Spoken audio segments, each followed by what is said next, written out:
What's going on, people of the digital world? My name is Chris Kazama, Fight Club Pro Wrestling, Washington, D.C., best city on earth, best wrestling city on earth. And right now, you're laying down on the mat looking up at the lights, listening to the 3 Count Podcast. That's right. Don't kick out. Stay tuned.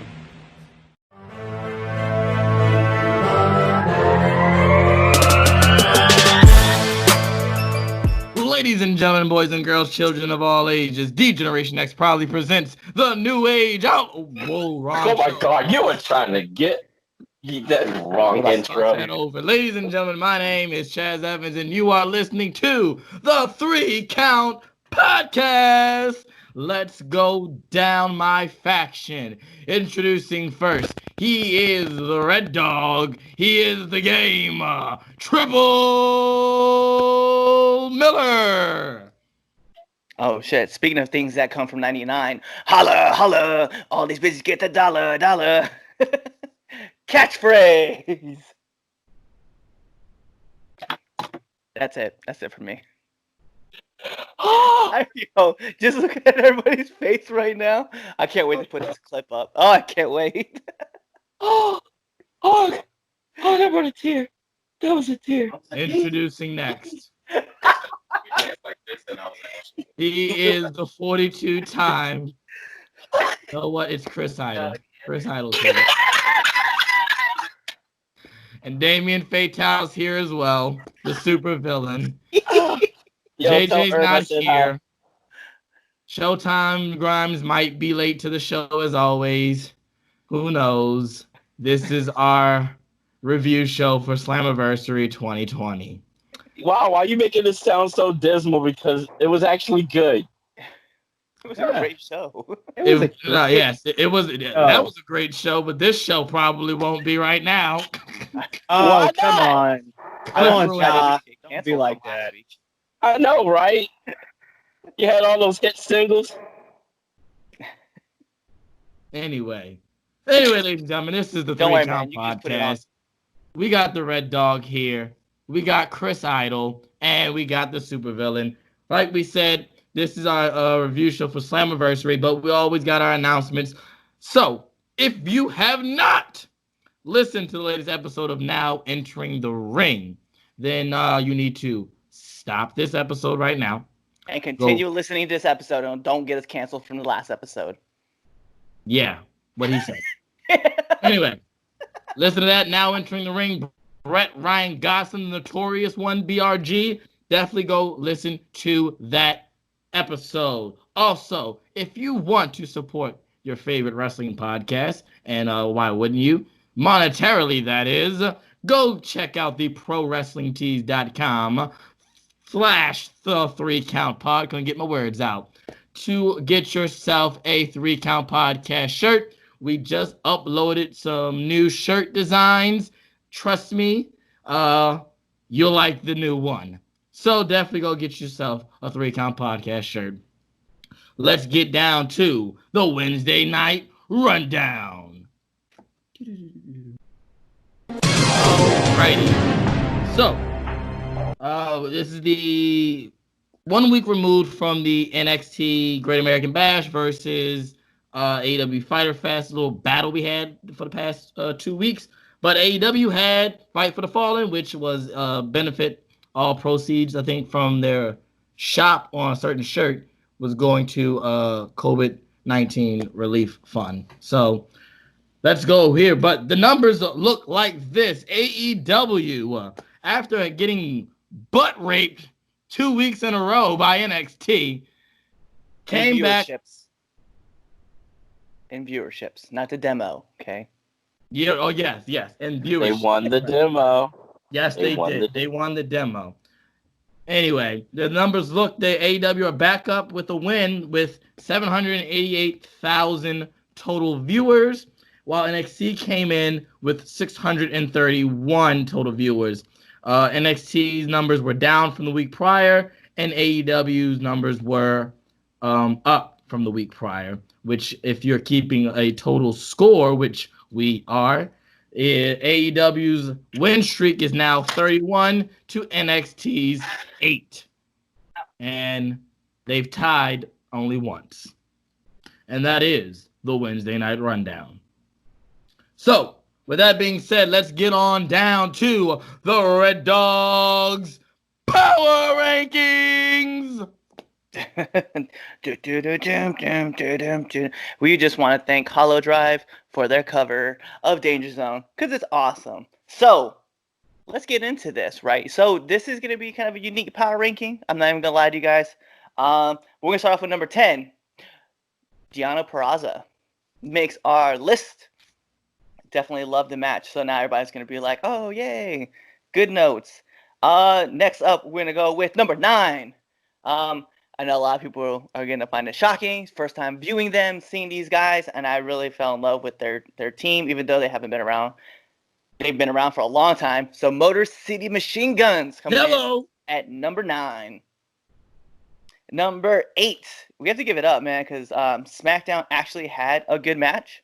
So we had to put it up there. Give it up for AJ Styles coming in number 8. So number 8. Yeah, I know it sounds crazy, right? Because number 7, gotta give it up. So as I mentioned, this was the first time that I watched an Impact show, so I had to give a lot of love. So number 7, Chris Bay. So, I know the next in our top, the next one's kind of going to see it's going to be kind of a hit or miss. So number 6, I thought they had a great match with Jurassic Express. So I did love the Elite match. I know you guys are gonna throw it out there, and that's fine. Number 5 though, we got to give it up because I know somebody else is currently going to be viewing this, but Eddie Edwards makes our list. So. Give a lot of love. So number 4, Sasha and Bayley. I thought they had a great matchup.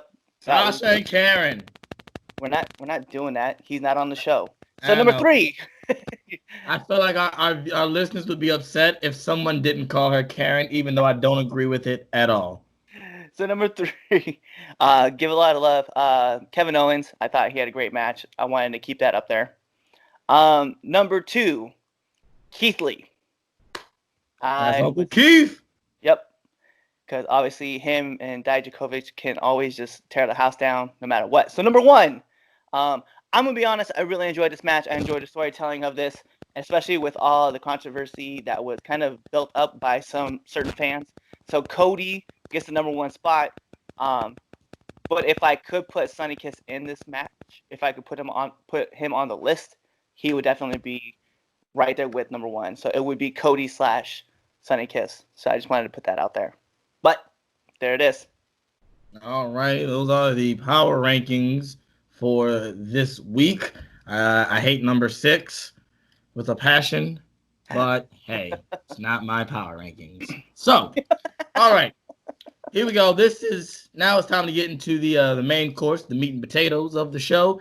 And we're going to do our typical review show, but we're going to review Slammiversary, which happened as of this recording. This was the last night. All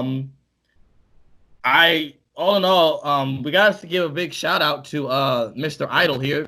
He put the challenge out there for all of us to watch Slammiversary and to do a review show on it, and that's what we're going to do. And I think all of us can say that was probably the best decision we've ever done so far in the past couple weeks, as far as watching a wrestling show.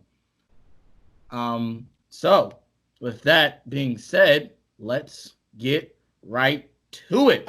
So, Impact Wrestling Slammiversary. We started off with the Motor City Machine Guns returning, Alex Shelley and Chris Sabin facing off against the Rascals in a tag team match. They went 14 minutes and 17 seconds. The winner was the Motor City Machine Guns. So, as we do it here, are the rules. If it was an A+, we have pluses or minuses. Thank God we don't have JJ here so he can give numbers and shit. So hopefully we all can follow the rules. A, B, C, or dud. But I highly doubt anyone will say a dud for this show. So A, B, C, or dud. I'll start off. The match, all in all, I enjoyed it a lot. I remember the Motor City Machine Guns was one of the first tag teams that I remember when I was younger, when I started venturing out into things other than the WWE. So my grandmother used to watch Impact back when it was in Universal, and it was on Spike. So, Wow. yeah, exactly. Remember that? Yeah. Yeah, dude. So that was one of the first teams I remember. Now I watch Impact here and there. I'm not a big follow of it, but I heard of the Rascals. I've seen a couple of matches, so I was highly, like, all right, cool. This could be a cool match. So for me, it gets a B minus. I enjoyed everything about it. It's the fucking Motor City Machine Guns, for Christ's sake. You can never go wrong with the Motor City Machine Guns, and you can never go wrong with the Rascals. You put all four of those competitors in there, you get a really good tag match, and it gets a B minus for me. Cliff? Yeah, I'm gonna give it an 80. No, I'm just kidding. I'm gonna give it a B. Oh, he did it before I could. Y'all gonna make him, he's gonna listen to the episode and just gonna be like, you guys really do like me. No, Josh, we don't. Anyway. I only roast the ones I love, and that's why I don't pick on you. So, so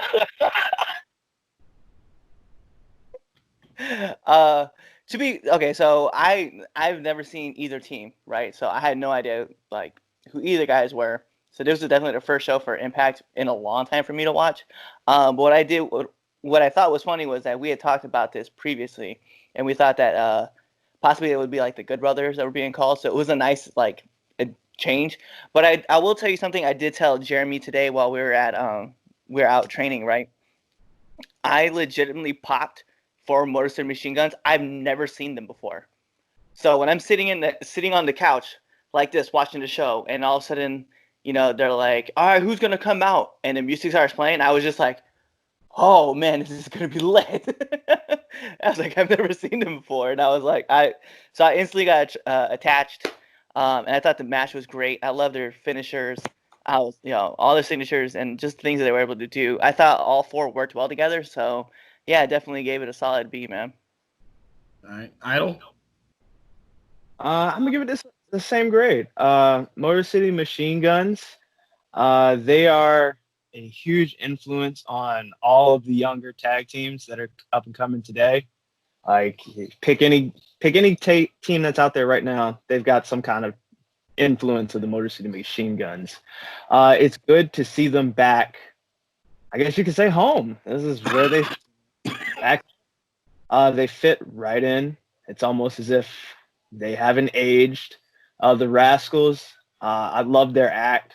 It took me a little while to I was a fan of them individually. It took me a little while to get with them as a group, but now I love them. Yeah, I'm happy to see the Motor City Machine Guns back together and healthy, and I'm looking forward to seeing what they do, especially with the upcoming match they got on Tuesday. I'm really looking forward to that one. Damien? I give it a solid B as well. Like, it was really nothing wrong with it. It was great seeing the Motor City Machine Guns. Haven't seen them together in like forever. Everybody looked good, crisp, clean. I'm a fan of the Rascals. I actually like the way that they all interact. Like they're a great little stable together. They all got heart, and like they went out there and they were beating the hell out of each other. It was very, very good solid opening match. Like, Facts. I usually don't like open challenges, but like this was one that I was like, all right, I can get behind this. Mm-hmm. I got a question for you, Damien. So, all right, Rascals versus Pure Ignorance. Who you got winning? Oh, Pure Ignorance all day long. All right, it's all. We could. They get that work. That's all that needs to be said. That's all that needs to be said. All right, so we'll move on to the next match. I was excited for this match, and this is probably, I'll be honest with you, this is one of the least match I liked on the whole show. Moose faced off against Tommy Dreamer in an old school rules match for the TNA World Heavyweight Championship. For those that don't know, Moose is the TNA World Heavyweight Champion unofficially. He found the belt and just said he was the champion. And I mean, if a big black man that looks like Moose says, you know, he's the champion and takes a belt, who's gonna argue with him? Because I sure as hell am not. So, 50 years ago, though, you could. yeah, no. No. So, yeah. So they went 11 minutes and 18 seconds. For me, honestly, it got a C plus, and it got a C plus because it's Moose, and I like Moose a lot. So, it's. And the funny thing is, I think as I've gotten older and I've been, you know, wrestling more and more and, you know, actually knowing what actual wrestling is, a lot of hardcore bullshit doesn't faze me anymore.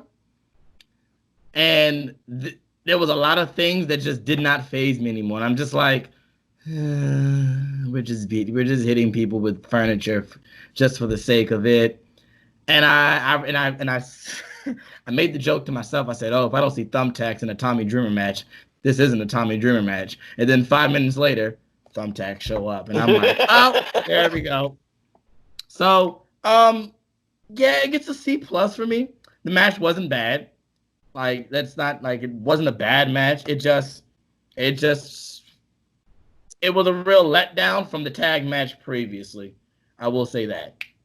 And I mean, it's your typical ECW bullshit, you know, with Tommy Dreamer, you know, because you gotta have bells and whistles, you know, when you get a certain age. All right, Damien, what you got? Moose versus Tommy Dreamer. I'm gonna give it a solid C because I'm not a big Moose fan or a Tommy Dreamer fan, period. But it told a good story. Right. Like I actually enjoy what Moose is doing. Like it's like that, you know, oh, you want to look me over for a champion, I'm gonna make myself a champion kind of thing. Mm-hmm. Like you said, he a big dude. So who gonna tell him no? So at the end of the day, you know what I mean? And like I said, I think they told a great story. Like, and that's why I get a solid C. Because I wasn't expecting to like it. Right. I was funny. Josh Matthews, the whole match on commentary, was talking about he's not a real champion. And Don Callis was like, "You go tell him that." And I just instantly thought of Moose literally grabbing Josh Matthews by the back of his collar and saying, "Who's not a real champion?" And Josh Matthews wetting his pants. I just said, I'm not telling Moose no to anything. Like if this man told me to go rob a bank, I was like, "How much do you even want? What bank? Do you want Bank of America, Wells Fargo, Wachovia, M&T, Wachovia, Chase Bank?" Oh, so all right. What about you, Idol? What you got? I'm gonna give it a C. I'm gonna be honest. I have a similar opinion to you, Chaz. This, of all the matches on the card, this is the one that I was expecting to be a dud. I was like, it's Tommy Dreamer. Nothing against Tommy the person, but like, let's be real. Tommy's best days are behind him. Like, that's just Sonic getting old. Tommy's been in a million hardcore matches. I'm sure it's very hard for him to get around. He's like Terry Funk now. He's the new age. I'm so happy that he dressed up as Terry Funk. And he did. I did appreciate the T-shirt. I'm a big Terry Funk fan, and Dusty sucks eggs. That nod to that T-shirt, I dug. But this match, even though it was hardcore, and I typically don't enjoy hardcore bullshit, but this is the type of hardcore bullshit that I do like, because it's not just dudes hitting each other with furniture. They were telling a story within the context of a match. I'm a big Moose fan. This run that Moose is on right now, it's some of the best work of his career. I hope it leads somewhere for him. I think it will. But I kind of like the match. I went into it expecting to hate it, and I came out like, you know what? Not bad. Not bad at all. Okay. Red Dog. Well, I didn't know what to expect, and yet I felt disappointed. So for me personally, it was a C minus. I don't want to call it a dud because that's not fair. Like I think it was just above it. Mm-hmm. And to be fair, like the reason why Moose hasn't won a championship in wrestling, period, is because just like his pro career, somebody's always been there to stop him, regardless if he was playing for the Falcons or the Patriots. So I think for me, it just wasn't. I don't know. It was cool. Yeah, it was cool seeing Tommy Dreamer in the match. I liked the thumbtack spot. There was some great storytelling involved. I just overall wasn't. I don't know. It wasn't for me. Let's put it out there. No, I feel you. I feel you on that one. Understandable. Yeah, I got you. So, Yeah, no. but this next match, though, this one for me, this is my potty break match. This was the gauntlet for the gold match to determine the number one contenders match for the Impact Knockouts Championship. There was I think it was 11 knockouts. I think, if I'm not mistaken. I think that was the number, right? Yeah. It was 11. No, well, it was supposed to be 11, but I think it was actually 13. It was. Oh, yes, you're right. You're right. You are absolutely right. So, yeah, you can start this one off, Damien, while I get my thoughts together. All right. We talked about this earlier, on the All right, phone on how I felt about this match. All right, so this was oddly Oh, by the enough. way, Like, Kylie Ray did win this match. Let me make sure I put that out there. Kylie Ray won. Yes, she did. She eliminated Taya Valkyrie. They went 19 minutes and 20 seconds. So that's the finish. But yeah, go ahead, Damien. All right, so this is also one of those ones I was like, I could probably fast forward through this, but I sat and watched it anyway. So like I wasn't expecting it to be like great. So it does get it gets a C, like a solid C. I felt like that match was like put on to kind of showcase all their women, like show how deep their roster really is with the women's division. And it got to they got to go out there and have fun. Like they all looked like they were having a ball. And like it was entertaining. It was very, very entertaining. Darn it, I cannot remember his name right now. The hell is his name? Johnny Bravo. Yeah. Oh God, he kind of made it for me. Agreed. Yes. Honestly, he made it for me. That was fucking hilarious. The first time he came out, I think I almost choked on my drink. And then the second time, I ended up with stitches in my side when he came out as Rosemary. I was no more good. Yeah, same. I was no more good. The first time I was like, all right, I get it. But when he came dressed like Rosemary, I lost it. So all around entertaining. Kaylee Ray, congratulations, but I do feel sorry for her. Because regardless of, we'll talk about it in a little bit, but regardless who wins that knockouts match, yeah, she getting her ass whipped. Nope, that's exactly what Don Callis said too. Yeah, that's exactly what he said, and I was like, you know what, he's right. Yeah, man, I'm the same. It's gonna get a C solid for me because I like I said, no match really on this card deserves a dud because nothing was as bad as anything Tamina does. So, Fact. And the Impact Women's Division is 10 folds better than the AEW's Women's Division, minus Britt Baker.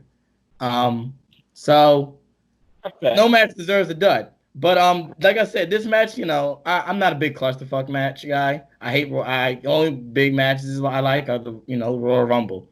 Like even the Survivor Series last year when they did the Triple Threat Survivor Series match, I was like, there is too many fucking people on that ring. I'm automatically turned off by it. But Bravo made the match for me. I think I have to agree with Damien. This was extremely entertaining. What he did when he came out as Rosemary, I was on the floor. Okay. I was on the floor literally choking up the food that like I was eating because I was laughing so hard. Because I was like, no, he did not. And then Rosemary looked at him, and he's just doing it right in front of her face, and I'm like, oh, you bold. You real bold. Like at that point, I would have threw my own self out. Like fuck that. But Right. but yeah, it is just your typical battle royal style match for me. I get to see nothing. Nothing egregious to the religion of wrestling happened. So I get to see. It gets to see for me, and like Damien said, Kylie Ray. Regardless of who wins the knockout championship further down the line, she's not winning. This was all for nothing. Pretty much. What about Thank you, you for Cliff? coming. Yeah, I'd give it a solid C. There was nothing really terribly wrong with it. I just want to know who was old girl that kept waving to every person who came in the ring after her. She had the pink skirt on. What's her name? Was her name like Angel or something? No, I don't know. No. She I can't got remember me. what her name is. Or was Like- it Susie? Maybe. I don't remember. I just remember like everyone like running in and like hitting her, but she like wave at them, and I was like, "Yo, that's what got me." I get when when Bravo came out as Rosemary, I was laughing too, but she got me every single time because I was like, she just standing right in somebody's face, like she's sitting right in Kylie Ray's face, and was just like, "Hi," and I was like, "Somebody throw her out." And then she kept getting beat up. And she kept selling too. Like she was like holding her ribs and she's just like waving at people. And I was just like, I can't stop. I was laughing every time. So yeah, I thought the women's match, like it was the gauntlet match. The only thing I was thrown off about was their use of the word gauntlet because I'm so used to hearing WWE say that word that I thought it was going to be like a gauntlet match where like two people would start off and then a new person would come in like after a pinfall, but apparently that's not how they do it in Impact. So I was like, all right, well, this is a pleasant surprise. You just, it's a battle royal with a pinfall in there too. So it was cool. I liked it. So, but yeah, I'll agree with you guys. We'll talk about the future match coming up in a little bit. All right, I don't. I'd give it a solid. I'm gonna give it a C minus. I didn't hate it. It existed. Johnny Bravo did make the match. I was actually on the phone with Damien when I was watching it, and I'm like, I'm watching the women's match. It's starting, and we were chatting. We were talking about whatever we were talking about, and then Ty's music hits, and I'm not really paying attention. I'm doing something. Then I looked up and I was like, is that Johnny Bravo dressed as Taya? And then I just burst out laughing. And then from that moment on, I was like, all right, let me pay attention to this. And then when he came out as Rosemary, I was like, I love this guy. I love him. Oh my gosh, let's have him do more stupid shit like this. I love it. Right? So I give it a C minus. Like that. No, it wasn't terrible. It was a basic battle royal. It was just that's all it was. It was just a basic battle royal. But Johnny Bravo was a excellent touch to it. Awesome. Oh, RVD's girl's ass, by the way, before we move on. Yes, no, What? she is. She's Whoa. not good at all. She's not good at all. No, I didn't say she was good. No. We're just He was talking about her actual ass. her actual ass, not her being ass. We know she's that Yes. because she's with RVD. That's why. Oh. Doesn't matter. She could be like Becky Lynch good or Charlotte good. She'd still be ass because she's with RVD. But I was talking about her ass herself. Why? Why? Like why? Like I hate to bring race up in this, but a white girl shouldn't be having an ass like that. That's wrong. That's just wrong. Damn. It is I'm not. just- It's not the I time. won't. I won't agree nor disagree with said comments. But all right, so we're gonna move to the next match going down the card. Impact X Division Championship match. This was actually one of the matches that I was actually most looking forward to. We all know I'm a huge Chris Bay fan. I'm wearing his shirt, you know, the Ultimate Finesser. He actually, if you did not know, guys, he follows me on Twitter. Oh my God. He does. He follows me on Twitter. Kiss ass. I am a kiss ass. I have a story about Chris Bay. I was following Chris Bay literally years ago when he was literally unknown. Like he was wrestling in Hollywood Wrestling out there in California. And I was like, oh, there's a wrestling fit in Hollywood? And like there's a black guy with dreads. That's a good show. It is a good show. I heard. I haven't It is a seen good it. show. And there's a black guy with dreads, and I'm like, you know, all for the black, you know, all for black wrestlers matter. So I've been following him for literally, honestly, for a long time, and this is really cool because I know he's good, and I know the talent he's working with. And then when you put him against somebody like Willie Mack, and I'm like, oh, I'm ready for a wrestling orgasm. So Chris Bay ends up winning the Impact X Division Championship. 10 minutes and 1 second they went. Overall, the match gets a solid. He gets a B. He gets a solid B for me. I feel like if they had more time, it probably would, maybe it could be a B plus, A. Because I feel like by the time we were getting close to the finish, I could see that things were starting to pick up with the match. Like it was starting to get really, really good. And there's no time that, no fault to them. It's just, that's the way it works in wrestling. You got a certain amount of time. So, but for the 10 minutes that they put on a damn good match. And I was literally on the edge of my seat, just because of the fact that I was excited, for this match. So, hey, gets a B for me. What about you, Justin? Yeah, I'd give it a B too. I've been following Chris Bay for a while, seen him doing his thing. Same place as you, Chaz. Willie Mack, I became a big fan of when he was on Lucha Underground. Yep, same. And Willie Mack is so talented. Now, I was talking to somebody about this one time. It's like Willie Mack is such an athletic big man. And the only downfall for Willie Mack when it comes to him not being more well known is that unfortunately it seems like every time he would get on a roll, there'd be another really athletic big man that always seemed to like cut him in line. Not on purpose or anything like that. They would just be like, oh, Willie Mack's doing this great thing. Oh, here's Apollo Crews. Willie Mack's doing this great thing. Oh, here's Keith Lee. One of those kind of things. Mm-hmm. And someone was always there that got the more attention than Willie Mack. And I always thought that was unfortunate, but it happens. It's no fault of his own. But I hope that, this show last night and this match with Chris Bay puts a spotlight on both of these guys. It shows that, hey, these some talented dudes. Let's pay more attention to them. But I really liked the match. I hope that this wasn't a one-off, that this leads to like a series of matches between them. Because like you, I would love to see what they could do with more time. Speaking of time, I like that you're telling us the times for these matches.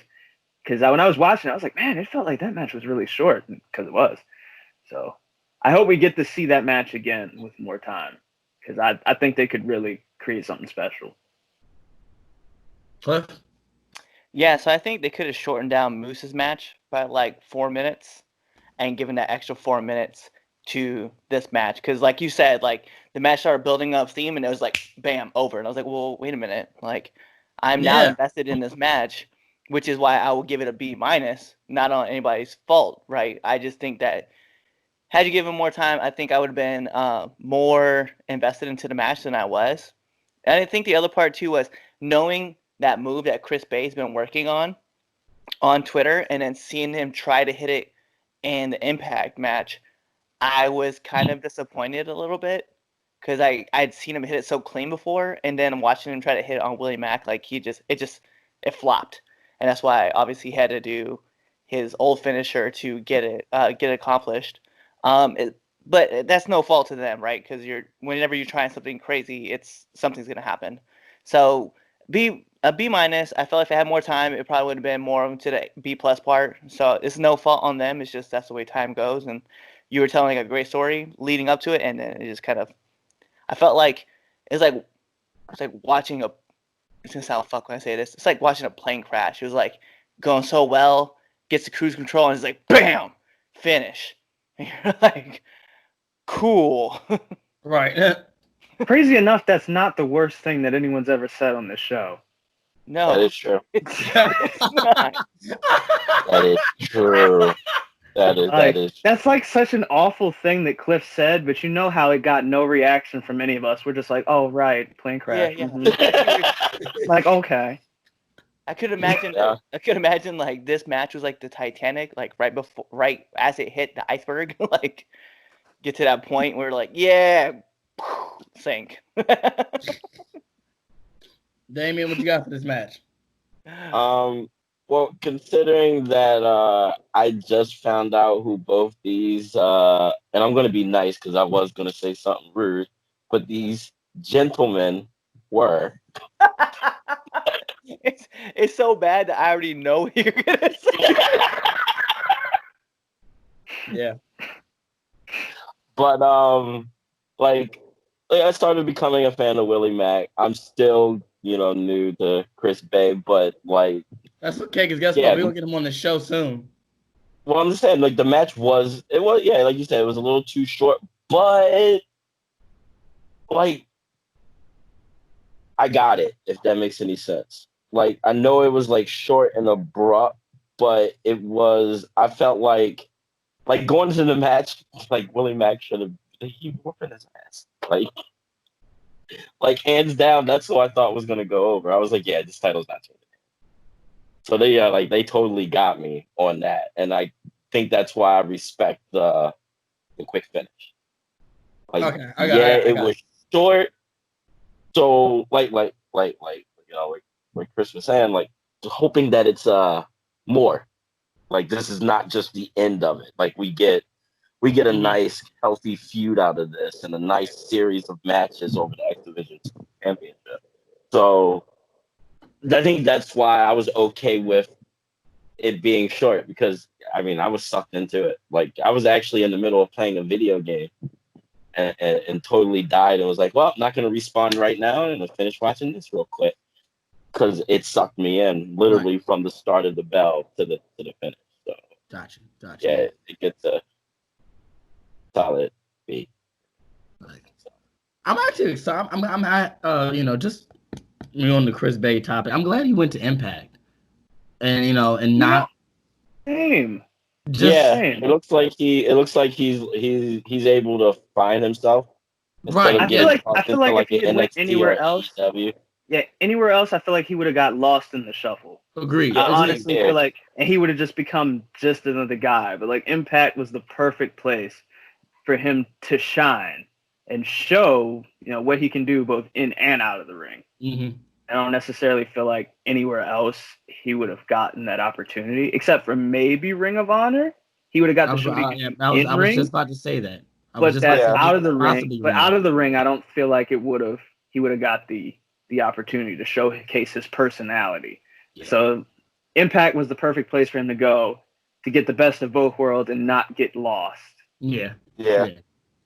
Yeah. So as I thought about that after, I was like, I'm glad he's on Impact. Because I remember there was a whole deal of before he signed his contract to Impact, it was a where he's gonna go type of deal, and I'm glad he is in Impact. And hey, my man got his first title.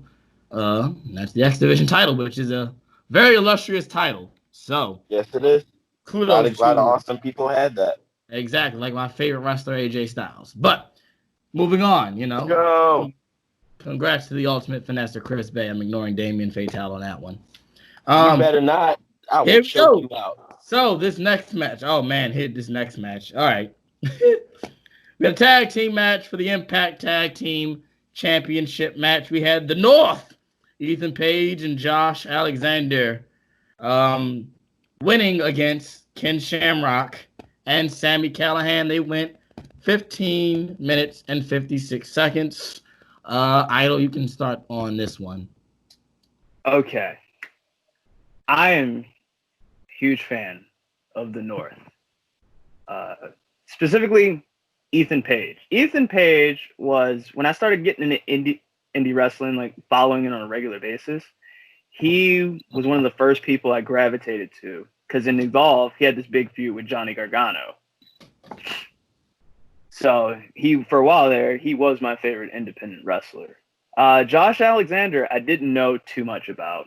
Nah, I'm going to be real, until they formed this tag team. And they gel so well as a unit that for a while, in my head, I was like, man, this is the best tag team that nobody knows about. Like, everyone talks about FTR, and FTR is fantastic. But I feel like the North is right there on their heels. Like, the North, they're some bad dudes. They can go. I have a soft spot in my heart for Ken Shamrock. I was waiting for that. I was waiting for this. I really do. I was waiting for the love letter to Ken Shamrock to come on the show. I really do. I love Ken Shamrock. Dude's still in great shape too. I hope I look like that when I'm his age. I thought we lost Ken Shamrock last night. I'm not even gonna lie to you. I guess the match gets a C for me. I'll put it that way. I thought Ken Shamrock died on pay-per-view when he dove over the rope and he like clipped his foot. Yeah. Right. And I realized the spot was they were supposed to move, and he just went like doo boom boom onto the floor. And I was like, Shamrock just died on pay-per-view. We just watched this old man die on pay-per-view. And it wasn't even a spectacular death. That's a terrible way to go. Yeah, it is. Boom. On an accident. Like, I could see if he like had a nice Undertaker blunder where he does the spectacular dive and then just crashed his head first. It was like that and he died, But no, that's terrible. That would have been an awful spot to die. He tripped. He tripped. But that's in true Shamrock's fashion. Because that's exactly how that spot would have went if he did that when he was 30. Facts. Shamrock, man. Definition of unorthodox.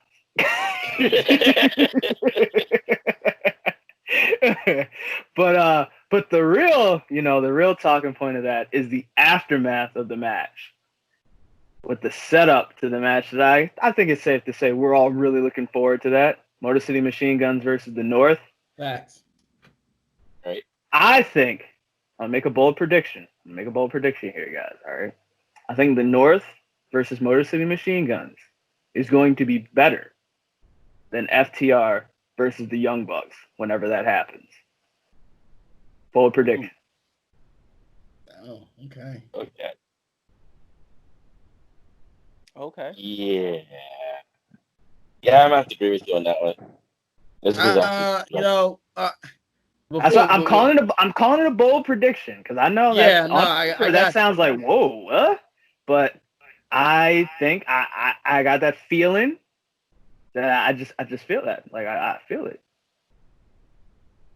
These dudes, four dudes, go. That's not too far off. I'm not. That's not too far off. I can see that happening as well. Yeah, I can see it. I can see that. But so yeah, I go. So this tag match right here, guys. So I told Damien this as well when I talked to him earlier. This match would have been so much better if I didn't realize Ken Shamrock was old. Ken Shamrock looks fucking jacked as shit. Okay? For when they have the wide shot. But when you give me a close-up of that man's face, I'm like, oh my God, why the fuck he looks so old? and it was driving me insane because it just didn't match up. No, it's a weird visual. You're It right. is. He's And only old from the neck up. Right. bro, when I was watching it this morning, I was literally going crazy. Like I thought, like you would have thought I was tripping on drugs. How bad like my anxiety was going, because They I'm looking at photoshopped this it. man and he's just my man got triceps, he got traps, he got biceps and pecs and abs and muscles on top of muscles and I'm looking at this man's face and he just looked and gray hair. You know what? While we're here, I'm gonna look up how old Ken Shamrock is because I'm not sure. Cause it was just, but like it was driving me insane. He's gotta be in his and I- late 50s. I don't care how old he is. He looks old as shit in the face, regardless of how old he is. All right, you ready? You want me to? You guys ready? How old is Yeah. he? Ken Shamrock is 56. Good gracious, man. Oh, I he's wouldn't damn. look like that. He's only 16 years older than me. Oh, he was like Yeah. 20. I wanna, Yeah, Ken Shamrock is 56 years old. that's amazing. That's amazing. That's amazing. But like Hey, look at the match wasn't Yeah. bad, guy. Like the match it wasn't bad. It gets a C plus. It's just that was bothering me the whole time. Like every time, like, and then I wanted to bring up that spot as well. I was like, oh man, that's what you know, guys. That's when at that point Ken Shamrock knew it was time to hang it up. Because I thought he died as well. I did too. I'm like, oh my God, the old man died. So I said, I hope they have a pacemaker and like something to bring Iron his lung. heart back. I thought he died. I thought he died as well. The North is amazing. As always, I've seen a couple matches of the North, and I've never seen a bad match about the North. A bad match that the North has had. I never have anything to nitpick with them. Usually, me, I always find something to nitpick about something. But with the North, I can never find anything to nitpick with. And I agree. I can't wait to see the North versus the Motor City Machine Guns on Tuesday. And I wouldn't shock me if we see a tag team title change on Tuesday, to be completely honest, and see like a good series between the North and Motor City Machine Guns. Right. I mean, I think that'd be. I think right now, off the heels of a real good pay-per-view with Slammiversary, I think that'd be good to to come off this pay-per-view. Let's do a best of series with the Motor City Machine Gun in the North. No one's doing that as far as tag team wise. You onto something there. Like, I mean, we can talk. I was gonna bring it up later in the show. We can, but we can talk about it right now. Slammiversary, they were already saying that this is probably they already reported big buys for this pay-per-view. Yeah. Yeah, People were very interested. It was their biggest buy rate they'd had in a long time. Exactly. Yeah. So, why not? I'm really good. I'm really excited for Impact after this show. But go ahead, Cliff.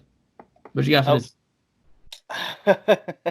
Boy, I'm gonna be the one that like y'all gonna be incredibly mad at. So for the first time ever seeing the North, right? I wasn't aware of who they were. I know I've heard you guys talk about them. I've heard other people talk about them. I'm not gonna lie, I was disappointed, and I don't want to give this a dud, but I'm going to. Only because, What? You're giving a dud? yeah, it just didn't do anything for me. Like the match just didn't. And it's okay, so let me caveat how I'm gonna say this, right? So it's the first time I'm seeing the North, right? And everybody's talked about how great they are and stuff.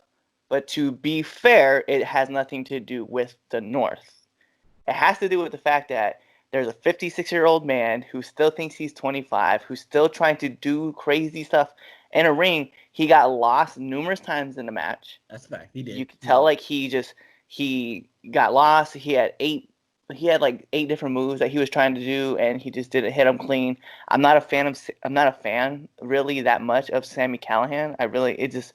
Again, It's just me personally. Like, does his character doesn't do anything for me? I don't react to it when I see I him. love that asshole, Sammy Callahan. He's an asshole. It's just Wow, I didn't mention Sammy Callahan at all in my speech. Neither one Yeah. of you did. Wow. Because he would, yeah. I mean, he I'm didn't not. do I'm not a fan either, Cliff. Just He didn't do shit. I, Here's the thing. You know, and I don't want to cut Cliff off, but I will say this: Sammy was literally a non-factor in that match. It's just like Okay. he was there. okay. Yeah. Okay. Yeah. Literally, all it was the North and Kim Shamrock was all to that match. And it was just, I don't know, to me, like I said, like the match just had a lot of hiccups and stuff. And like I mentioned it earlier, and I was like, you know, it wasn't for me. And I want to give the North like a fair shot. So when I see them with another tag team that's elite or like on a great level, like, you know, we'll see on Tuesday. He said elite. I did. I just say but when we see him with like Motor City Machine Guns, right? That's what I mean by elite. I don't mean the elite, okay? Although we could all be elite. Anyway, so Motor City Machine Guns. I definitely want to see. I want to see the North versus like the Good Brothers. You know, I want to see those matches because like I want to really grade these guys fairly versus saying, well, you know, it must be them. Right, because I wasn't, and I'll bring up a perfect example. I wasn't a fan of the Revival. Like when I saw them show up on Raw or SmackDown, was it SmackDown or Raw that they beat the New Day? I was like, nah. That was Raw. I was like, they're cool, whatever. Like they're just not doing it for me. But then I went back and watched their match with DIY, and I watched them with American Alpha, and I was like, I was wrong. Like I love these guys. And then to see them do all their stuff, I was like, okay, cool. So that's why I feel the same way with the North. I'm like, if everybody keeps holding a high regard to that, then I'm going to give them a fair shot and watch like at least 4 or 5 of their matches before I say, you know what, like I'm just not into them. So unfortunately for me, man, like I said, Sammy Callahan being a non-factor, Ken Shamrock getting lost, and in the North like trying their best to like carry the match. I was like, it is what it is, man. Dud it out for me. It's okay, Cliff. I'll slide you some North matches. Yeah, man. Yeah. I'm not going. Yeah. But even if you do slide me matches, it does not take away from the fact that I thought this match was a dud. Oh no, that's fine. But yeah. I just gotta, we gotta show you, what the North can do. Yeah, like, and so I'll tell you this though. I wanted to call it. I wanted to call this match a dud. I really did, but I took in the fact that Kim Shamrock is old as fuck. I took that into effect, and I was nice. Because I'll agree with you though, Cliff. That's not fair though. It's Go not. ahead. No, I want you to finish your point. I'm gonna tell you why it's not fair. Well, okay, so I will say this. I'll say this because I know the North. Like I said, I've seen the North matches, and I know it wasn't the North's fault. And I just feel, and I know Sammy Callahan can work. We've seen Sammy work. I just felt like it was just Kim. He was just that small piece. It's like the one piece of the puzzle that you can't find, and you're like looking everywhere for that one fucking piece to complete the whole picture. That's what Ken Shamrock. Ken Shamrock was that one fucking piece that you've lost, throughout putting out this 250 piece puzzle that delivers this beautiful picture. So that's why I gave it, I didn't give it the dud, I gave it the C+ because it's just one puzzle piece. You see most of the picture. But with all your points you were making though, is absolutely right. Ken Shamrock was lost as fuck. He was lost in the fucking sauce like shit. And on top of the fact that my anxiety was bugging the fuck out because he looks like, like a fucking sculpture, and his face looks like, he been through like a whole life work of like bullshit throughout his 56 years of living. So he has been through 56 years of bullshit. You should look into his backstory whenever you get a chance. Right. Then you'll understand why he looks that way. And see, the thing is like I like Ken Shamrock, like as a person, right? I know his story. I know about the group homes that he grew up in. I know about Ken Shamrock's UFC career. I followed it very closely. I know about his first WWE run. I remember that run. I remember when he went back to MMA. Like I know the story. And so when I see him in these matches, I'm like, bro, it's you, man. And you talk about like it's not even that he's missing. Okay, so let's say like we had like a 50 set puzzle piece, right? You said that he was that missing puzzle piece. No, bro. He was missing several puzzle pieces. That's why I said and it was 250 pieces. All right. but my To problem be- too was that looking at the picture, I was like, yo, I feel like that should be a cloud there, and that should be like the horse's tail, but I really can't tell because I don't know what the fuck is going on with this picture. That's why I said 250 pieces, not 50 pieces. Then he's missing 50 pieces in a puzzle, okay? Oh, poor Kenny.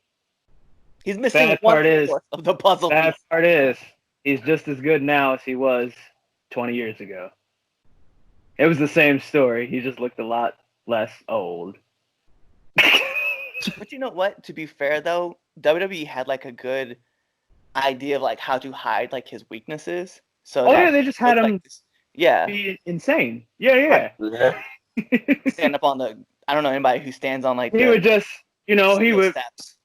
I love like, and put people in that. And Shamrock has the best looking ankle lock. I just want to put that out there too. I can agree with that. His ankle lock looked like it would fucking shatter you. Like, best ankle lock.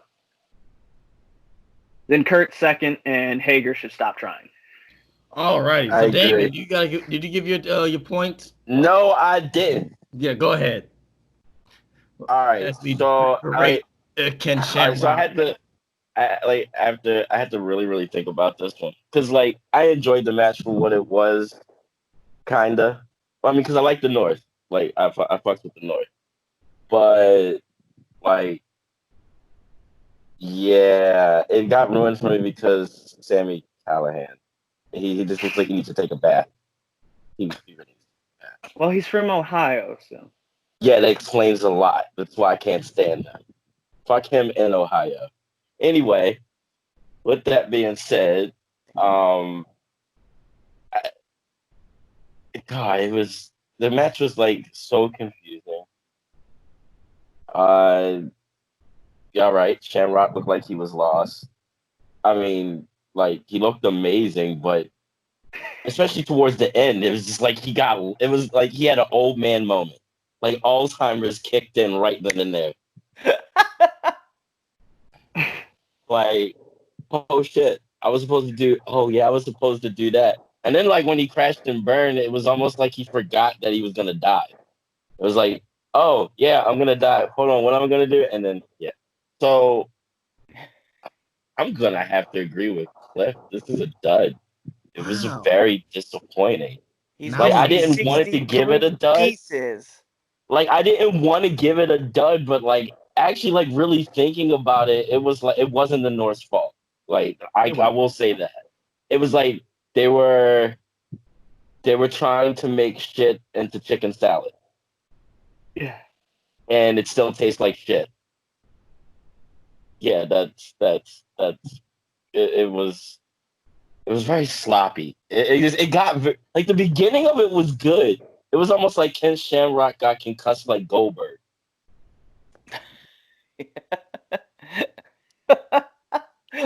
Yes, it was. A little bit, yeah. I will agree with that. Like I hate to be. Were they in Saudi Arabia? I don't. I don't know. It might have been. No, they were in Somebody got Nashville, heat stroke. weren't they? Weren't they in Nashville? Oh, it's hot in Nashville too. Somebody got heat stroke before that match. They're on a It was all the lights. They're on a It was sound all stage. those lights. Well, you see all those lights they had during the match. Okay, yeah, listen, I've been on stage. Okay. It was All right, bright as true. hell. No, stage lights do get hot. You're Some right. shit. Ooh, buddy. You try doing a dance number in front of lights like that, man. Hey, listen. Lose, After like, you lose about yesterday, I 5 feel like I can pounds. survive any heat. Right after yesterday. Hell yeah. No, you're right. You're right. You said you were doing a number while you were in front of lamps. No, the next match that was on the card. It's like, what Ja Rule song were you singing? Right. Shut the fuck up! God damn it! Shut up! Oh god. You'll make me delete every Ja Rule song I have on my phone. You're gonna make me hate the man. Gosh. Gracious. Take it easy, Mr. Podcast host. Right? Jeez. I mean, you can put it on me. It's fine. I don't care. Shit. Trying to conduct a good show about a good show. And anyway, the next match that happened on this wonderful show, good God. So we had the Impact Knockouts Championship match. Deonna Purrazzo versus Jordynne Grace. And they went 15 minutes and 12 seconds. And we have a new Impact Knockouts World Champion, and that is Deonna Purrazzo. I loved everything about this match, y'all. I'm not even going to sit up here and lie to y'all. I love this match. Like, I love Jordynne Grace. I've followed her for a good little minute now, and I've seen some of her work, and I love her. Deonna Purrazzo, it took me a while to get it, but I got it, and this match was just. This is a really good match. So it gets an A. Like, it just gets a solid A from me. I really enjoyed it. I'm happy that Deonna got her title. Her title win. It's her first title win, if I'm not mistaken. And just the whole circle, I guess, of her story came around, and I'm happy for her. So I this match gets an A for me. I really don't have a bad thing to say about this match. I really don't. So, yep, you get the A for me. What about you, Damien? So before I give this rating, everybody did hear that she did her time up in Stanford, right? Yeah. Y'all heard that remark, right? Stanford Supermax? Yes. Yeah. Okay, let's just making sure everybody heard that. Yeah. I heard that shot. But it gets a solid A. Like, yeah, man, they freaking killed it. That was so good. Like, I've seen some of Jordynne Grace's stuff, especially in Impact, like checking out Impact there and there. I didn't see her beforehand, but like her debut and up to her winning the title, like she was doing her thing. I knew about Deonna Purrazzo, but I never got a chance to see her like really do her thing. Mm-hmm. And like last night, man, they wowed me right there.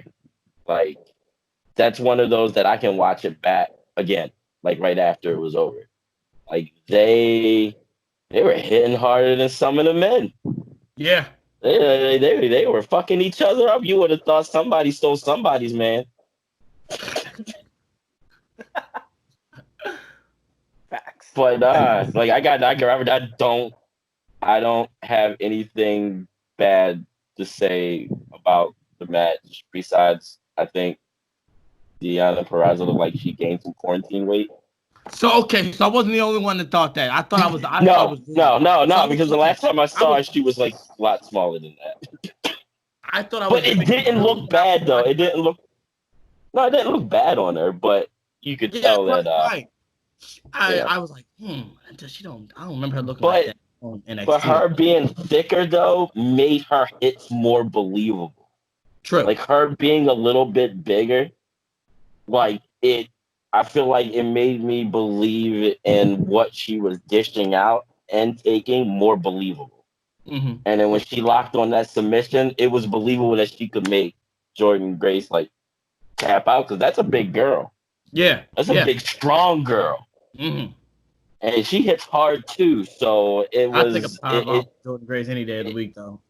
It made it believable. Like that whole story, it was believable. So. Yeah, I'd take a power bomb from Jordynne Grace any day of the week. I bet you would.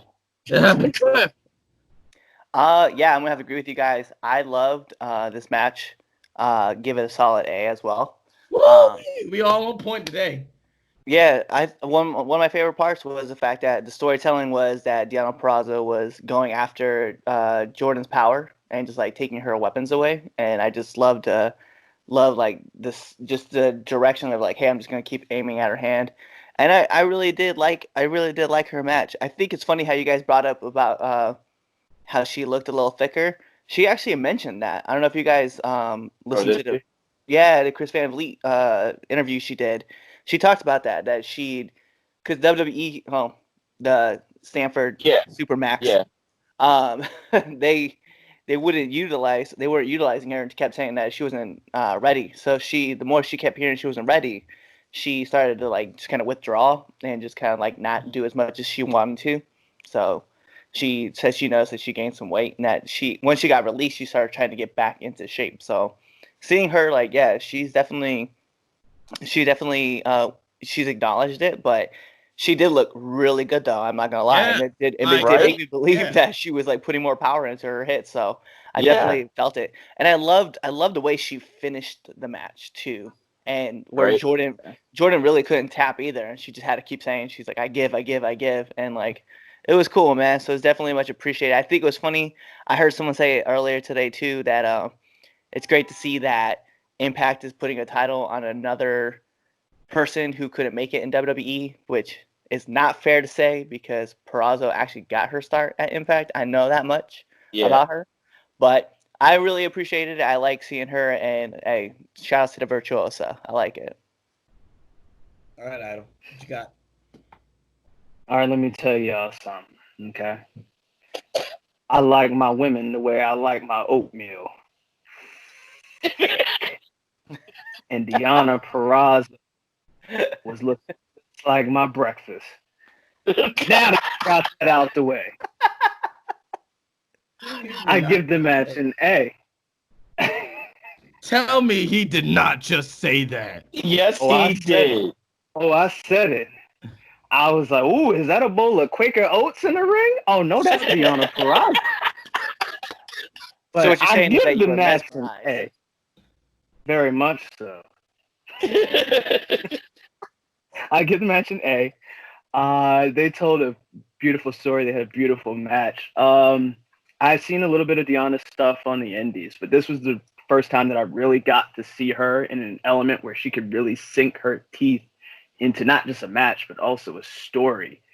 And to Cliff's point, that finish was just Oh, I love the little things about wrestling, and that was one of those moments where the little things make it. Because it's one thing to just tap, but because it was a logical finish. Like, she was stuck. There was no way that she could get out. If No way. Taz was there, that was the moment to throw in the towel. But that's not Right. what we're talking about here. No, Jordan fact. Grace Shot. knew she was stuck. Jordan Grace was stuck. She knew she was stuck. She knew there was nothing she could do. It was one of those where there's nothing she could do, and she just had to tap. She had to say, I give up. I give up. And I was like, that's beautiful. That was beautiful. Props to both of those girls, man. Yep. Yep. I think Deonna Purrazzo is now my favorite women's wrestler. I think that match last night, that was I can't say enough good things about it. That's one of those matches that you go back and watch. Yeah. You know, sometimes you see a good match and you're like, oh, that was a really good match. And you'll never really think about it ever again. But I think this is one of those matches that will now stand the test of time that people will refer back to for like years to come. So props to both those ladies. They tore it down. It was something I probably should have mentioned too, which, like, credit to you, Chris, for saying this, but it was the fact that Deonna Purrazzo had Jordan Grace on her belly, pulling back her arms, forcing the tap, versus like having her sideways, where like Jordan could have done like a funky finish. Like, I loved just that much detail into a match. I was like, yo, I'm hyped about this. Yeah, she had a stuck. She's here like, oh god, I can't move. Like, if I move the wrong way, there goes my collarbone, my elbow, my bicep, my forearm. She had her stuck. It was beautiful. It was a beautiful work of art. That whole entire match from beginning to end. Facts. Fucking facts. So, talking about beautiful pieces of art, we got to move on to the main event. of Slammiversary, which originally was a convoluted mess.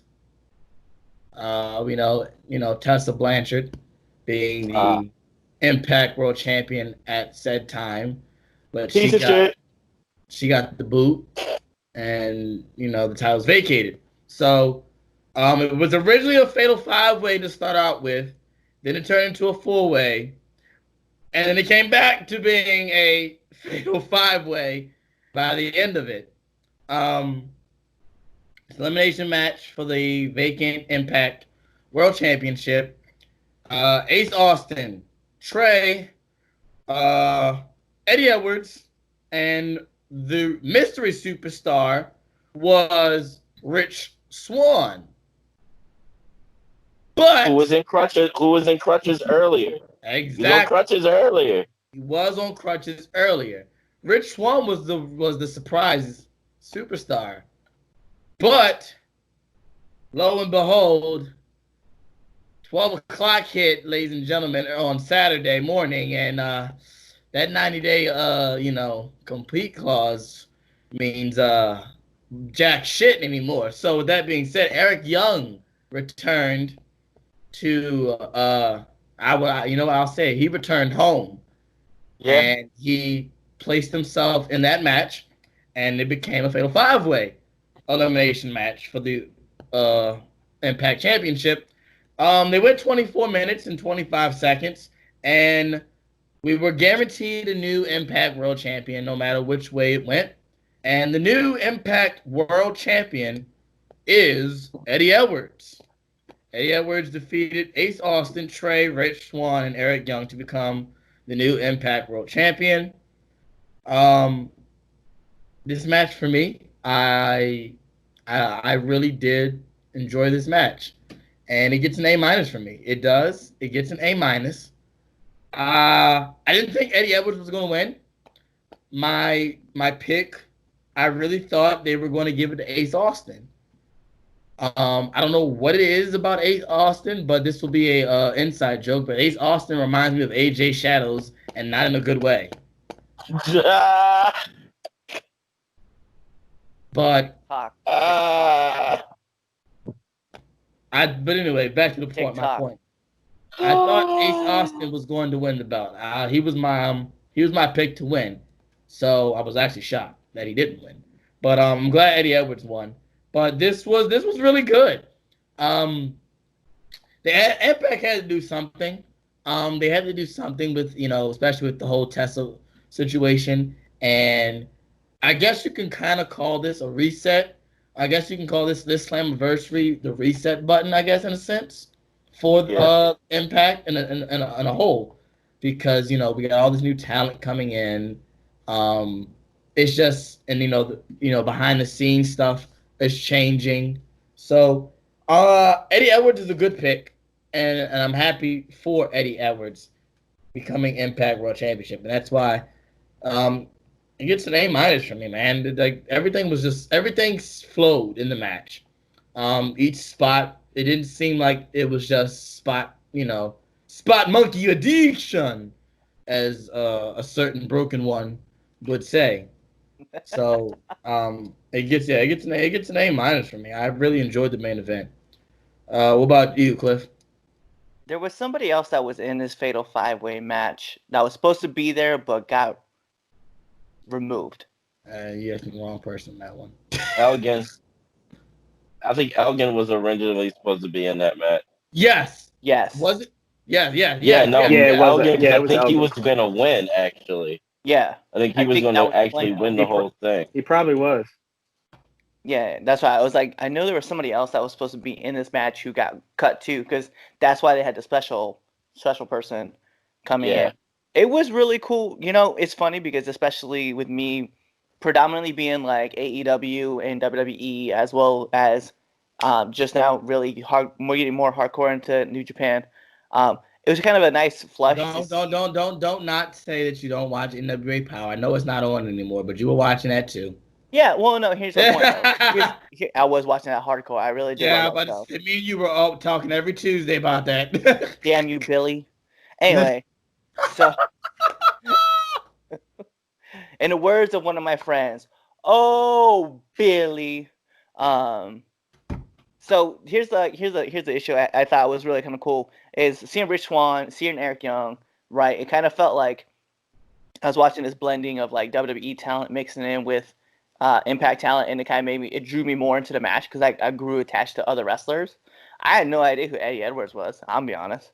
And to see him wrestle on the show, they were talking. They put him over. It was like he was a former Impact champion, tag champ, X Division champ. Like he had all the accolades. So definitely seeing him in the match, I was like, okay, cool. So there's someone I can kind of get attached to. Seeing Ace is like the new guy that they're talking about. I started like kind of liking him a little bit. I'm a huge fan of Rich Swann. I know he's done some terrible things in the past, but still, very much I like watching him wrestle. And then seeing Eric Young, and I was like, oh, you mean the dude that never got booked on the main roster for WWE? Yeah, I really liked him in NXT, so I'm definitely gonna love watching him do his thing again back at Impact. So seeing all those guys together, man, it was a I'll call it this. It was a beautiful mix of talent that I got to watch, and for me, I would give the match a B+ because I got to see so many different aspects of something get changed, and I was definitely appreciative of it.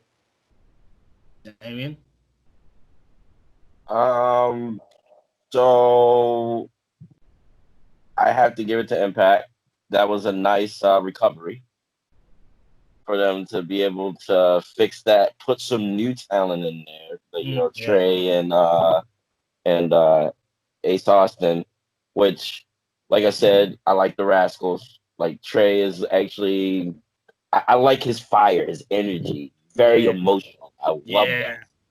And from a supervillain to another heel, Ace Austin is doing a beautiful thing. Like I love his heel work. Like even I want to smack him in the face. Like, you know what I mean? And I love that. Like he just got a smackable face. That look that he has on his face, but he's clever and amazing in the ring. Eddie Edwards, I fuck with him hard. From when he was tagging up with was it Davey? What the hell? It's sad that he's better than his tag team partner. That's horrible.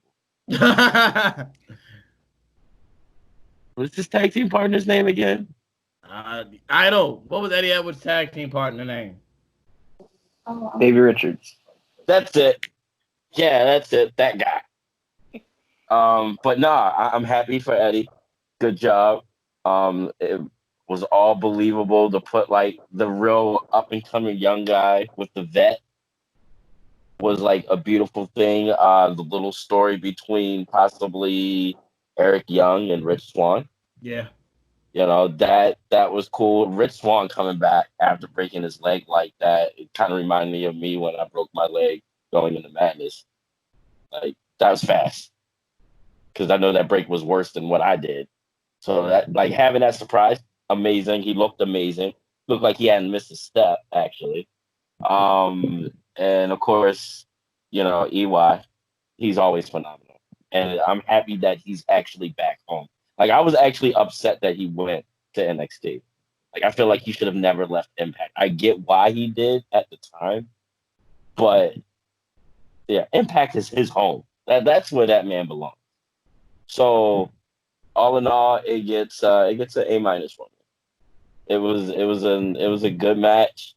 Nothing really wrong with it. I'm not a big multi-man guy kind of match. Like it's not my thing. Especially when it's elimination because I feel like it takes too long. If it was one fall to a finish, it could have probably got a solid A for me. But yeah. All right. Idol, what you got, man? Main event. All right, so the main event, I'm gonna give it an A-. Give it an A-. It was very, very enjoyable. I was happy to see Rich Swann back. Rich Swann is one of my favorites. Super immensely talented dude. So I'm glad that he's back in the fold. EY, genuine surprise. I agree. Impact is his home. That's where he's best suited. That's where he's going to shine the brightest. The elimination style, match. Yeah, it is what it is.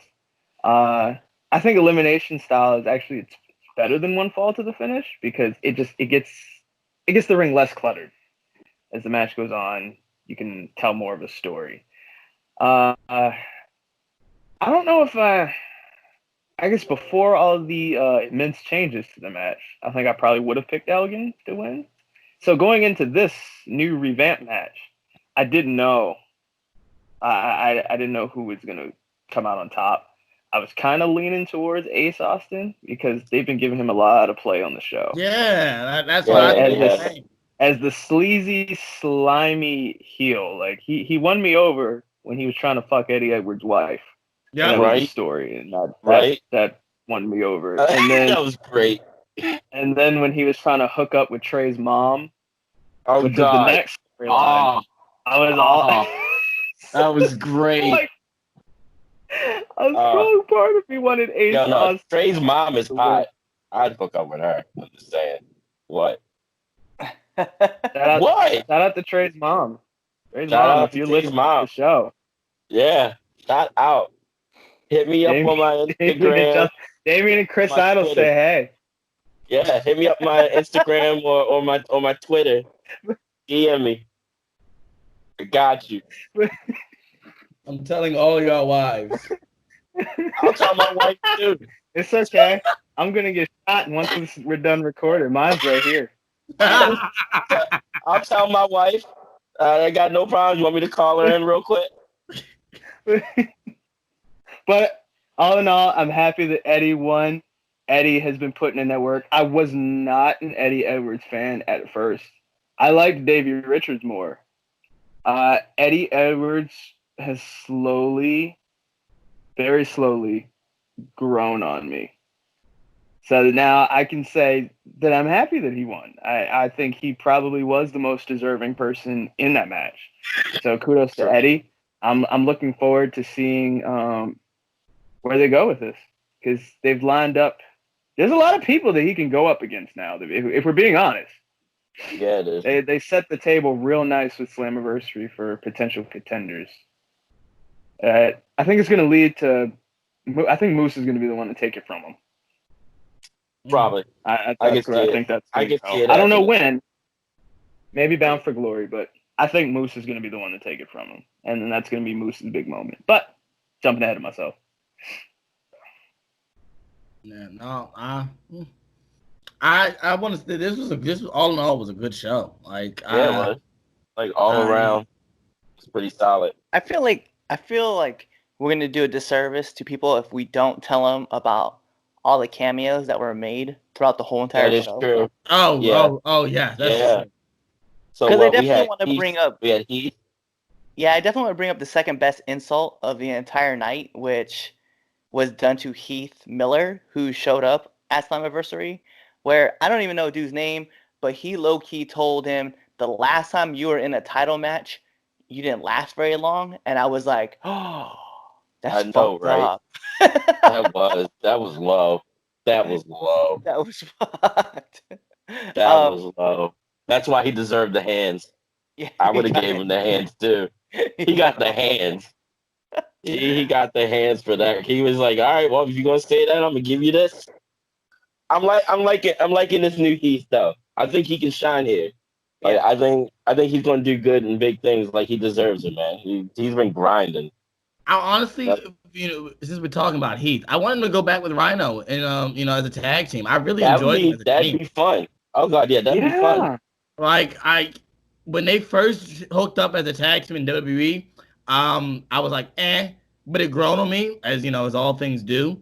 If it's really good, it grows on you, and it grown on me. And I was happy when they won the tag belts, and Right. I really do want them to be a tag team in Impact. Like I don't want Heath to work singles yet.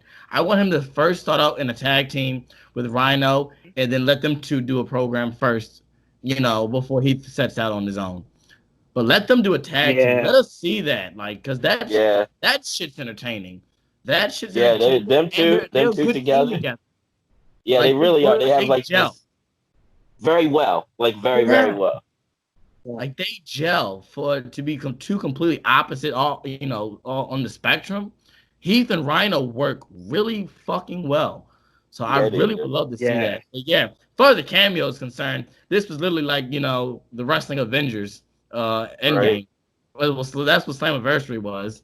Yeah, it was. Yeah. Well, we could also talk like right towards the end of the main event. We had the return of the Good Brothers. As Oh, Yep. yeah. you kind of mentioned earlier. That was definitely really cool. Yeah. And I'm going to be honest, man, my favorite one came at the very end of the show when we just saw the three get scraped down the middle and we saw EC3 on Impact. So I'm definitely excited. that was great. Yeah, I like that excited too. to see him again. I mean, he wasted alcohol and a glass, but I mean, Yeah. Can't be all winners. And that's another good example of someone going back home. Yeah. yeah, like he was better Impact off in Impact, I think. EC3's home. Yeah, Yeah. No, I'm not gonna lie. EC3, I hated him in Impact. Oh, buddy, and you can ask Idol here. Back when Ethan Carter III was a thing, I used to call him every other week to bitch about, oh my God, I hate this white piece of shit. It's true. It's true. I would He say used that to every call you other. know what though? rant about WT was EC3 doing every- his job. Exactly, and that's why I was happy. That's why I was happy when he came to WWE, because I'm like, oh, you got this fucking heel, like this fucking heat magnet, and they fucking dropped the ball. They totally did. Numerous times. So Like, I was very I'm happy disappointed for in that. him because he even, I remember when he first went to WWE, he had said something like he was just going on a leap of faith, like it was just to see what the fuck happens. And I really, he didn't get his due. So See, here's the thing. It was weird. His NXT run was okay, but I think everybody knew. It was like, yeah, all right, he's in NXT because that's what you do. You go to NXT. But we were like, he's gonna be that one. I thought he was gonna be like Elias. NXT run is okay, but you hit your stride on the main roster. Because to me, the EC3 character, I was like, Yeah, but I was Vince on the will main roster. That's Yeah. a main roster character. Vince would be all over that. Especially, I'm like, plus EC3's got the look. He's got Yeah. everything that Vince like. So I was really baffled that he did nothing. Like nothing came. Yeah, it's crazy. That was just a strange mystery. Like he got no for play some at all. reason- Yeah, for some reason he just got lost. He didn't even get bad creative. He didn't No. get shit. He got Right, no and creative. that's the crazy thing about it. Yeah, he didn't get bad creative. Like, it's I like, would have, it's like they didn't even try. I'd be more accepting to the fact that if he got bad creative. right. Same, but it's they did not like he didn't do anything. He didn't even get a fair shake. No, He got No, vignettes. That's it. so, I think like what really threw me off pissed too. in was- somebody's cornflakes. That's what it was. Had Yeah, to. I think the one thing that really threw me off with EC3 and WWE was it was just like they blamed all of Dean Ambrose. Like Dean Ambrose going away, they blamed it all on EC3. Like it was his fault. Like that people weren't booing Dean Ambrose, even though everybody knew what WWE was doing, and that's why they were cheering for Dean. And then WWE had to change their tune, but they blamed EC3, saying that he couldn't get Dean's heat to go any higher. And so they pretty much buried EC3 on that. Yeah, man. It is what it is. But I'm glad to see him on Impact, and I like his promos that he's been cutting. Like Oh outside yeah, of they've that, been amazing. he's on fire, man. Yeah, Same. Yeah, yeah, he is. and that cameo that he did at the end of the show, he Yeah. didn't say a single word. Not a damn thing. That look. And it made a that statement. look. It made a statement though. He did the Yeah, it did. EC3 look, It like did. Look, know that- listen, that I see that EC3 shit look where it's yeah. like this, right? And he's just like, Oh my god, that's so perfect, Cliff. Wait a minute. that That was was extremely perfect. Do it again. Do it again. Do it again. Do it again. I'm sorry. it was just like, This has to be a clip for the social media. Right? hold on, I'll do it without the hat. That way it looks clean. Okay, 3 for 3. EC3 look. Yeah. Oh man, I love it. Fucking love it. All right, so guys, let's wrap this up. So, if you had to give the whole show in itself overall a grade, what would you give it? All right, Cliff, what you got?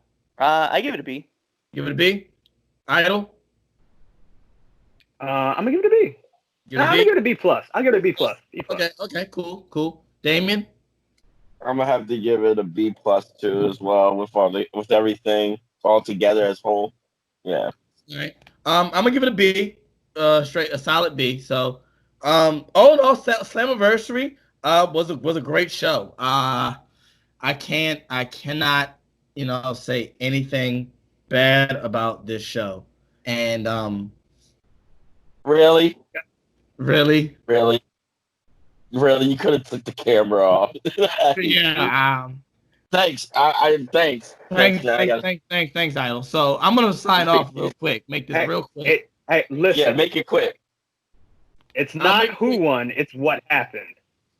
Oh, Okay. now I got to rewind it. Thanks. Right. So Right. anyway, ladies and gentlemen, gotta give a big shout out for to Chris Idol because, like I said, he's the one that put out there that we do a review show on Slammiversary, and so we did, and I think he got fans. Like I said, Cliff hadn't seen Impact since the Main Event Mafia, and I can tell you right now, all four of us on this call right now will be watching Impact this Tuesday night. So, I guess job. He did his job, and it was a success. So definitely kudos to Idol for that one. So with that being said, ladies and gentlemen, make sure you tune in definitely for the newest edition of Now Entering the Ring, which will be Hyena Hex will be coming out this week. So make sure you definitely tune into that. Definitely go buy yourself a 3 Count Podcast shirt. Please buy a shirt. Please buy a shirt. Please buy a shirt. We would like all your monies, please. With that being said, my name is Chaz Evans. I'm the Icon here with the landlord of the Dog Pound, the Red Dog, Cliff Miller. I'm also here with the 87-time World African American Negro Spiritual Champion, Chris Idol, and with the 10,000-year-old supervillain, Damien Fatale, who apparently Jesus owes money to. So, with that being said, I want my money. He wants his money, the Lord and Savior, so please give him his money, and he will like that 10% like he does for tithes and offerings. So, with that being said, ladies and gentlemen, make sure you tune into the next episode of the 3 Count Podcast next week. We will be back with our regular show. Hopefully, JJ will be back. We'll see what happens. And we'll have our normal debate show with you. So, make sure you're there, or, well, if you're not there, you're somewhere else, clearly. So, see ya.